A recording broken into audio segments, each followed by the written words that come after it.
ماں باپ سے محبت ہوتی ہے یہ محبت طبعی ہے، اور محبت عقلی یہ ہے کہ عقل یہ کہے کہ فلاں چیز کے اوپر فلاں چیز کو ترجیح دو، یہ محبت عقلی ہے۔ دیکھیے جنگ بدر میں حضرت ابو بکر صدیق رضی اللہ تعالیٰ عنہ اپنے بیٹے کے خلاف سفارہ ہو گئے۔ حضرت عمر فاروق رضی اللہ تعالیٰ عنہ نے جنگ بدر میں اپنے ماموں عاص بن ہشام کو اپنے ہاتھوں سے قتل کر دیا۔ جنگ احد کے اندر مصعب بن عمیر نے اپنے بھائی کو قتل کر دیا۔ حضرت ابو عبیدہ نے اپنے باپ کو قتل کر دیا۔ حضرت علی رضی اللہ تعالیٰ عنہ نے کئی رشتہ داروں کو قتل کر دیا۔ تو معلوم ہوا کہ نبی اکرم صلی اللہ علیہ وسلم کی محبت کے مقابلے میں نہ انہیں بیٹے کی محبت کی پرواہ تھی، نہ باپ کی محبت کا خیال تھا۔ نبی اکرم صلی اللہ علیہ وسلم تمام طبعی محبتوں کے اوپر بھاری تھی۔ باپ اور بیٹے سے جو محبت ہوتی ہے، بھائی اور رشتہ داروں سے جو محبت ہوتی ہے، ان تمام محبتوں کے اوپر نبی اکرم صلی اللہ علیہ وسلم سے جو محبت تھی وہ بھاری تھی۔ ایک جنگ میں ایک عورت رسول اللہ صلی اللہ علیہ وسلم کا پوچھتی پھر رہی تھی کہ رسول اللہ صلی اللہ علیہ وسلم کا کیا حال ہے۔ اسے بتایا گیا کہ تمہارا شوہر فوت ہو گیا۔ اس نے کہا خیر ہے، شوہر کو چھوڑو، یہ بتاؤ رسول اللہ صلی اللہ علیہ وسلم کیسے۔ پھر اسے کہا گیا کہ تمہارا بھائی شہید ہو گیا۔ اسے بتایا گیا تمہارا بیٹا شہید ہو گیا، تمہارا باپ شہید ہو گیا، لیکن نہ باپ کی موت کے اوپر اسے گھبراہٹ پیدا ہوئی، نہ بھائی کی موت کے اوپر کوئی گھبراہٹ پیدا ہوئی۔ وہ بار بار یہی کہتی رہی کہ بتاؤ رسول اللہ صلی اللہ علیہ وسلم کا کیا حال ہے۔ اور جب یہ بتایا گیا کہ رسول اللہ صلی اللہ علیہ وسلم خیریت سے ہے تو اس نے کہا کہ جب رسول اللہ صلی اللہ علیہ وسلم خیریت سے ہے، آپ عافیت سے ہے، تو نہ باپ کے مرنے کا ملال ہے، نہ بیٹے کے مرنے کا ملال ہے، نہ بھائی کے مرنے کا ملال ہے، نہ شوہر کے مرنے کا ملال ہے۔ نبی اکرم صلی اللہ علیہ وسلم کی محبت کے مقابلے میں ساری محبتیں ہیج تھی۔ کوئی محبت اس کے فہم و گمان کے اندر، خواب و خیال کے اندر ایسی نہ تھی جو نبی اکرم صلی اللہ علیہ وسلم کی الفت کے اوپر اور آپ سے محبت کے جذبے کے اوپر غالب ہو سکتی۔ نعرہ تکبیر، نعرہ رسالت۔ ایک جنگ سے واپسی کے موقع کے اوپر عبداللہ بن ابی جو رئیس المنافقین تھا، وہ یہ کہنے لگا کہ جب ہم مدینے لوٹیں گے لَيَخْرُجَنَّ الْعَزُّ مِنْهَا الْأَذَلُّ، تو جو ہم میں سے عزت والے ہیں وہ ذلت والوں کو نکال دیں۔ اس کی مراد ذلت والوں سے خود اپنی ذات تھی، اور عزت والوں سے مراد اپنی ذات تھی، اور ذلت والوں سے نبی اکرم صلی اللہ علیہ وسلم اور آپ کے اصحاب تھی۔ اس کے بیٹے نے جو ایمان لا چکے تھے اور اسلام سے مشرف ہو چکے تھے، انہوں نے جب سنا تو غیظ و غضب میں بھر گئے اور کہنے لگے کہ کہو کہ انا اذل و محمد و اصحابہ عز، کہو کہ میں ذلیل ہوں اور محمد اور اس کے اصحاب جو ہیں تو وہ عزت والے ہیں۔ کہا کہ جب تک تم اپنے آپ کو ذلیل اور نبی اکرم صلی اللہ علیہ وسلم اور آپ کے اصحاب کو اعز نہیں کہو گے، اس وقت تک میں تمہیں نہیں چھوڑوں گا اور نہ تمہیں قتل کروں گا۔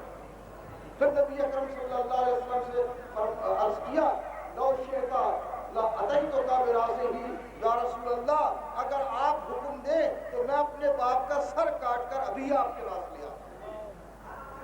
تو معلوم ہوا کہ صحابہ کرام رضوان اللہ علیہم اجمعین نبی اکرم صلی اللہ علیہ وسلم سے اتنی محبت رکھتے تھے کہ نبی اکرم صلی اللہ علیہ وسلم کی محبت ہر محبت کے اوپر بھاری تھی، نبی اکرم صلی اللہ علیہ وسلم کی الفت ہر الفت کے اوپر وزنی تھی۔ جب یہ آیت نازل ہوئی وَلَوْ كَتَبْنَا عَلَيْهِمْ أَنِ اقْتُلُوا أَنفُسَكُمْ، اگر ہم ان لوگوں کے اوپر یہ فرض کر دیں کہ یہ اپنے آپ کو قتل کر دیں.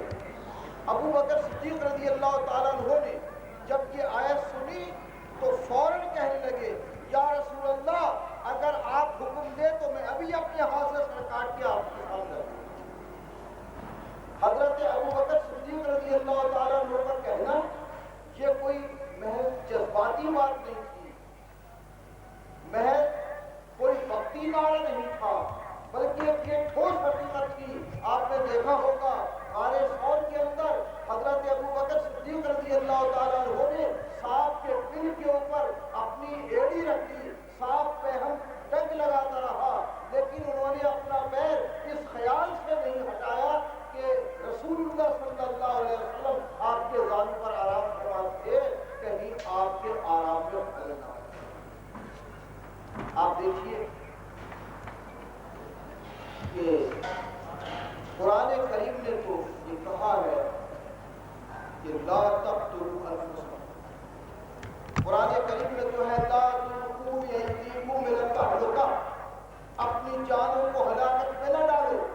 تو جب قرآن مجید کا یہ حکم ہے لا تلقوا بأیدیکم الی التہلکہ، تو حضرت ابو بکر صدیق رضی اللہ تعالیٰ عنہ نے اپنی جان کو کیوں ہلاکت میں ڈال دیا تھا اور کیوں سانپ کے دل سے اپنی ایڑی کو نہیں ہٹایا تھا. معلوم ہوا کہ حضرت ابو بکر صدیق رضی اللہ تعالیٰ عنہ کا ایمان یہ تھا کہ قرآن مجید کے اوپر عمل کرنا معقول ہے اور نبی اکرم صلی اللہ علیہ وسلم کی تعظیم کرنا. نبی اکرم صلی اللہ علیہ وسلم کی تعظیم کو مقدم رکھا اور عمل کے قرآن کو محفوظ رکھا. حضرت علی رضی اللہ تعالیٰ عنہ نے اصل کی بات کو قدم ہونے دیا. نبی اکرم صلی اللہ علیہ وسلم کو لے جایا تو علی رضی اللہ تعالیٰ عنہ نے یہ ثابت کر دیا کہ عمل کے قرآن موقر ہے، تعظیم رسول صلی اللہ علیہ وسلم. تو یہ سارے صحابہ نبی اکرم صلی اللہ علیہ وسلم کی محبت کے اندر ایسے دیوانے تھے، نبی اکرم صلی اللہ علیہ وسلم کے ایسے جانثار تھے کہ نبی صلی اللہ علیہ وسلم کی محبت کے مقابلے میں، آپ کی عظمت کے مقابلے میں کسی چیز کو خاطر نہیں تھا. اور بھائی نبی اکرم صلی اللہ علیہ وسلم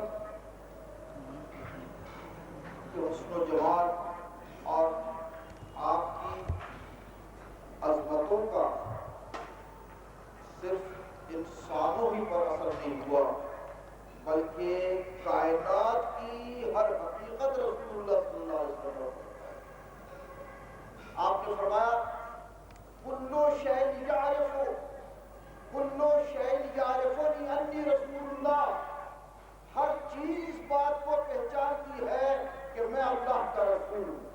ہر چیز رسول اللہ صلی اللہ علیہ وسلم کی رسالت کو پہچانتی تھی اور ہر چیز رسول اللہ صلی اللہ علیہ وسلم کی محبت سے سرشار تھی.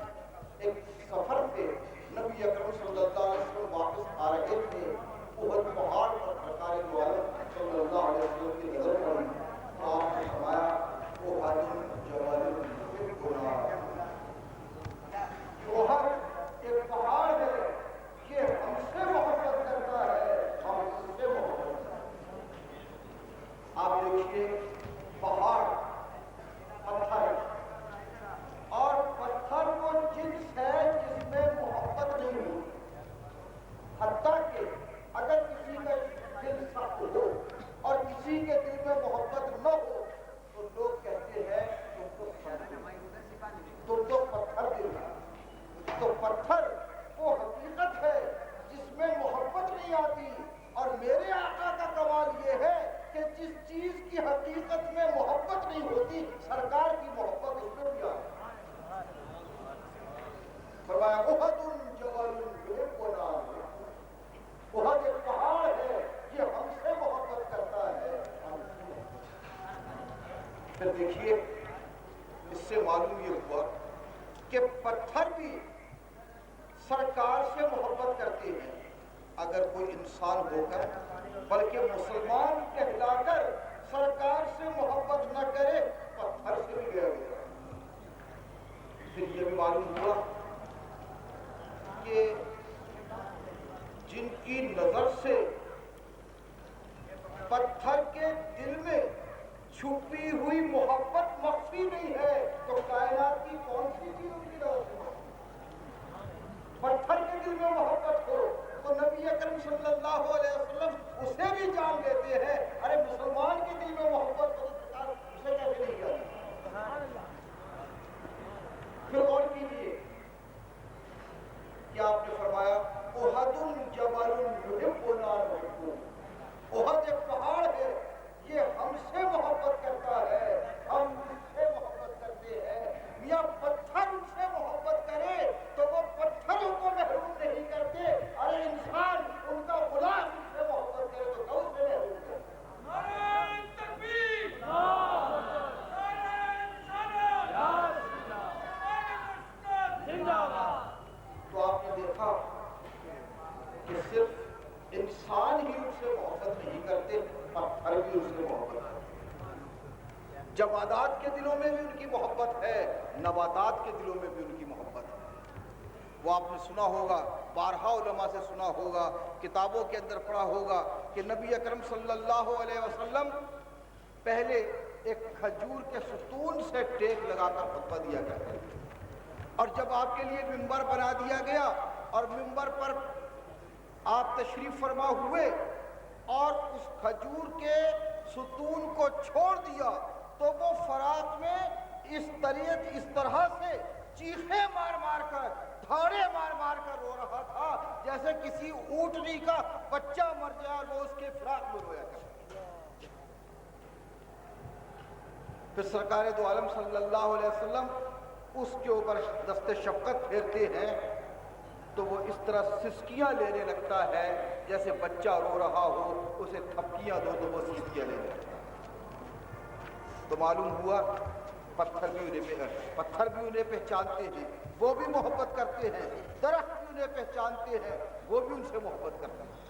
اور بھائی یہ حدیث تو آپ نے ضرور سنی ہوگی کہ ایک اعرابی آیا نبی اکرم صلی اللہ علیہ وسلم کی خدمت میں اور کہنے لگا یا رسول اللہ میں آپ پر اسلام لے آؤں گا لیکن شرط یہ ہے کہ آپ کے بلانے سے وہ درخت چڑھ کر آ جائے۔ آپ نے فرمایا یہ تو کچھ نہ ہوا کہ میں اس درخت کو بلاؤں اور وہ چل کر آئے، جاؤ اسے جا کر کہہ دو محمد بلاتے ہیں۔ اس نے جا کر درخت سے کہا تمہیں محمد بلاتے ہیں۔ وہ درخت زمین کو چیرتا ہوا، جڑوں کو کھینچتا ہوا سرکار کی خدمت میں سبحان اللہ، سبحان اللہ۔ اور پھر اس نے کہا حضور اسے واپس ہی لوٹا دیجیے۔ آپ نے کہا کہو اسے واپس چلا جا۔ اس نے کہا واپس چلا جا، واپس چلا جا۔ آپ نے دیکھا یہ درخت کی محبت تھی، یہ درخت کی اتباع تھی، یہ اس کی اطاعت تھی۔ درخت تک نبی اکرم صلی اللہ علیہ وسلم کا پیغام پہنچا تو وہ اپنی فطرت کے خلاف، اپنے مزاج اور عادت کے خلاف، اپنی طبیعت کے خلاف جڑوں کو کھینچتا ہوا سرکار کی خدمت میں حاضر ہوا۔ سبحان اللہ۔ بھئی آپ دیکھیے کہ سرکار دو عالم صلی اللہ علیہ وسلم کا پیغام درخت تک پہنچا، اس نے عمل کیا۔ سرکار دو عالم صلی اللہ علیہ وسلم کا پیغام ہم تک بھی تو پہنچتا ہے۔ جیسے اعرابی نے درخت کو حضور کا پیغام پہنچایا، اسی طرح کوئی ہمیں بھی تو سرکار کا پیغام پہنچاتا ہے۔ تو درخت تک سرکار کا پیغام پہنچا، وہ اپنے مزاج کے خلاف زمین کو چھیلتا ہوا چلایا۔ ہمیں سرکار کا پیغام پہنچتا ہے، ہم پر کچھ اثر نہیں ہوتا، ہم ٹس مس نہیں ہوتے۔ کہیں ایسا نہ ہو کہ قیامت کے دن درخت آگے ہو اور ہم پیچھے۔ تو بہرحال عرض کر رہا تھا کہ پتھر وہ بھی آپ کی محبت میں ڈوبے ہوئے، جمادات بھی آپ کی